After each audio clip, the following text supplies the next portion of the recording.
छोटा सा आम गांव बुनियादी सुविधाओं की आस के साथ जीता हुआ। फिर एक दिन एक विदेशी महिला पहुंची। इसके बाद बच्चों के पैरों में लग गए पहिए। लेकिन ठहरिए, पहिए कहना गलत होगा। पहिए नहीं, ये पर थे, पंख थे, जिससे इस गांव ने कामयाबी के आसमान को ऊंचा नाप दिया। हौसलों की उड़ान तो ऐसे ही होती है, समूचा आकाश भी छोटा पड़ जाए। यहाँ तो गांव के हर घर से हर उम्र के बच्चे रोजाना इसी तरह पैरों के पहिए से आकाश नापने निकल पड़ते हैं। ये तस्वीरें आपको थोड़ा हैरान जरूर कर रही होंगी, लेकिन जनवार गांव की यही पहचान है। इस आदिवासी गांव में बच्चा बच्चा स्केटबोर्डिंग का महारथी है। दुनिया के साधन संपन्न देश के बच्चे इस एडवेंचर स्पोर्ट्स के शौकीन होते हैं। आपने चकाचौंध भरी तस्वीरें भी देखी होंगी, लेकिन मध्य प्रदेश के पन्ना जिले के आदिवासी गांव जनवार में भी घर घर स्केटर्स हैं। गांव के जिन बच्चों को स्थानीय ग्रामीण खेलों की भी पूरी जानकारी नहीं थी, आज वही बच्चे स्केटबोर्ड पर अच्छी खासी पकड़ रखते हैं। यही नहीं, इनमें से कईयों ने विदेशों में जाकर देश का परचम लहराया है। चैलेंज रखा था जो जहाँ से इंडिया के अंदर से स्केटर्स आए हुए थे, ताकि वो बच्चों को अवेयर हो सके कि स्केटबोर्डिंग क्या है। फिर ऐसे ही कहते कहते सीखते सीखते मैं और मेरे साथ में एक मेरा दोस्त रामकेश जिसका नाम है, वो हम लोग जर्मनी वगैरह घूमने गए थे। जर्मनी गए, बेल्जियम गए और पेरिस गए, बार्सिलोना गए। ऐसी जगह कंट्री में हम लोग घूमने गए स्केटबोर्डिंग के थ्रू पे। और उसके साथ साथ ही फिर 2018 में मैंने नेशनल से गोल्ड जीता था। ये कहानी कुछ कुछ फिल्मी है, मगर हकीकत स्केटर्स की ये कहानी मध्य प्रदेश के पन्ना जिला मुख्यालय से सटे गांव जनवार की है। ये गांव तब मूलभूत सुविधाओं के लिए भी तरस रहा था। स्कूल था, मगर उसमें पढ़ने वाला कोई नहीं था। जंगल से जिंदगी का गुजारा करने वाले लोग थे, मगर अचानक एक दिन जर्मनी की एक विदेशी महिला पर्यटक की नजर इस आदिवासी गांव पर पड़ी और गांव की तस्वीर बदलने लगी। वो जर्मनी से यहाँ खजुराहो घूमने आई थी।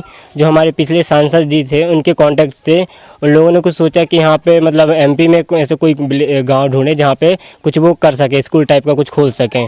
तो उनके दिमाग में ऐसे कुछ चल रहा था। स्केटबोर्डिंग के बारे में बताया तो बोला हाँ ये कर सकते हैं। तो यहाँ पर वो स्केटबोर्डिंग के लिए स्केट पार्क बन गया। तो फिर ऐसे करते करते फिर वो आप लोग यहाँ पे बाहर से कोच आया था, तो वो यहाँ पे सिखा रहे थे। और बहुत सारे फॉरेनर्स आए थे, वो भी सिखा रहे थे। देख देख के बच्चे जिनसे अच्छा प्रेरित होते थे। जब जर्मनी की विदेशी महिला इस गांव में पहुंची तो देखा कि यहाँ के बच्चे स्केटिंग में अपना नाम कमा सकते हैं। फिर सबसे पहले यहाँ स्केट पार्क बनवाया। एक स्लोगन भी तैयार किया कि नो स्कूल नो स्केटिंग, मतलब जो बच्चे स्कूल जाएंगे उन बच्चों को ही स्केटिंग सीखने को मिलेगा। विदेशी महिला की पहल से बच्चे स्कूल पहुंचे और स्कूल खत्म होते ही ग्राउंड की तरफ पहुंच जाते थे। विदेशी कोच से बच्चों को स्केटिंग की ट्रेनिंग दिलवाई गई और फिर खुद इन हुनरमंद बच्चों को विदेशों तक ले गई। तब से आज तक लगातार ये बच्चे स्कूल के साथ साथ स्केटिंग की प्रैक्टिस करते हैं, वो भी सुविधाओं के अभाव में। जूते उसके बहुत ज़्यादा महंगे भी आते हैं, तो हम खुद से नहीं खरीद पाते हैं। तो मतलब उसको बहुत बार फट जाते हैं, तो उनको बहुत बार सिलाना पड़ता है। फिर उसको जोड़ के चला लेते हैं, मतलब काफ़ी महीने निकाल लेते हैं। तो जूतों की सबसे ज़्यादा मेन दिक्कत आती है। स्केटबोर्ड की दिक्कत आती है, जैसे टूट जाता है। जब हम लोगों के हमारे पास होते हैं, एनजीओ की तरफ से मिल जाती है सपोर्ट के, स्केटबोर्ड मिल जाते हैं। हौसले का ही नतीजा है कि जनवार गांव की स्केट गर्ल आशा गोड़ पहली लड़की है जो गांव की तंग गलियों से निकलकर देश की सरहदों को पार करते हुए विदेश गई। आत्मविश्वास के साथ फर्राटेदार अंग्रेजी बोलने वाली गरीब परिवार की इस आदिवासी लड़की ने वर्ष 2018 में चीन के नानजिंग शहर में आयोजित एशियाई देशों के स्केटिंग प्रतियोगिता में हिस्सा लिया था।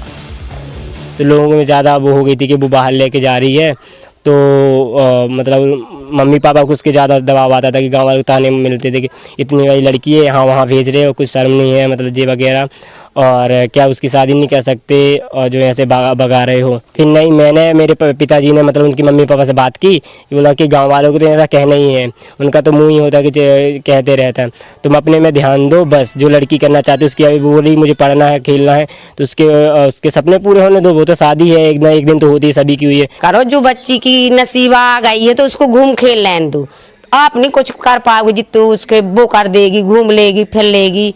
आपकी क्या औकात है कि आप पन्ना भी ढंग से घुमा लो।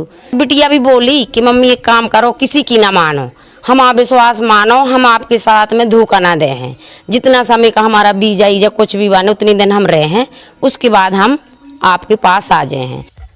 इन बच्चों को स्केटिंग के प्रति कितनी ललक है कि गांव के 3 साल से लेकर 18 से 19 साल के बच्चे नंगे पैर ही अपनी मंजिल की तरफ निकल पड़ते हैं। गिरते रहते हैं मगर स्केटिंग बंद नहीं करते। इन बच्चों की सोच अब ओलंपिक में जाने की है, लेकिन गरीबी उनके रास्ते में आ रही है। अगर सरकार मदद करे तो ये ओलंपिक में गोल्ड मेडल लाने का भी मादा रखते हैं। Bureau report, news 18। वैसे तो